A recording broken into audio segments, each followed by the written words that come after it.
Ang Panginoon, doon ho nagbago yung lahat. Nagkaroon ho siya ng mga sacrifices, siya na nagpapapatay sa mga Kristiyano, siya na mismo yung hinahabol ng mga dating nagkasama. So hanggang sa nagkaroon ng pagkakataon na siya po ay humayo papunta po sa iba-ibang mga lugar.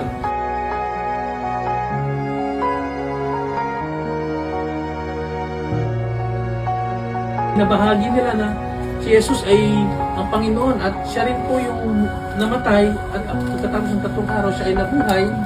Dahil nga, pagka hindi nabuhay ang Panginoon, useless po yung ginagawa ho natin, no? Kasi ang sinasamba ho natin, pagka ganon, patay na Diyos.